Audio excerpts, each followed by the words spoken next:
কেউ যত্ন করে পাথরে ফুল ফোটায়, আর কেউ অযত্নে ফুলকেই পাথর বানায়। নিজেকে ভালো রাখার এবং অপরের কাছে ভালো থাকার মেডিসিন হলো কম কথা বলা, কম আশা করা। জীবনকে প্রয়োজনের সীমাবদ্ধে রাখুন, আশার মধ্যে নয়। প্রয়োজন ফকিরেরও পূর্ণ হয়, কিন্তু আশা বাদশারও পূর্ণ হয় না। আপনি যতই জীবনকে সাজানোর চেষ্টা করেন না কেন, ভাগ্যে যদি ঝড় লেখা থাকে তাহলে সে ঝড় বইবেই। চেষ্টা মানুষের হাতে, কিন্তু ফলাফল সৃষ্টিকর্তার হাতে। মনে রাখুন, ভিড়ের সস্তা কোলাহলের চেয়ে নিজের সঙ্গে সময় কাটানো, নীরব একাকিত্ব অনেক বেশি মূল্যবান।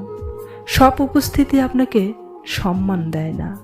অনেকেই আসে শুধু শূন্যতা ভরতে, আপনাকে বুঝতে নয়। একাকিত্ব মানুষকে শেখায় আমি কার কাছে প্রয়োজন আর কার কাছে শুধুই অপশন। তাই অমর্যাদার ভিড়ে ক্লান্ত হওয়ার চেয়ে সম্মান নিয়ে একা থাকাটা অনেক বেশি স্বস্তির। যেখানে এক ফোঁটা জলের কদর নেই, সেখানে আমি পুরো সমুদ্র ঢেলে দিয়েছিলাম। আফসোস, বড্ড ভুল জায়গায় নিজেকে খরচ করে ফেলেছি।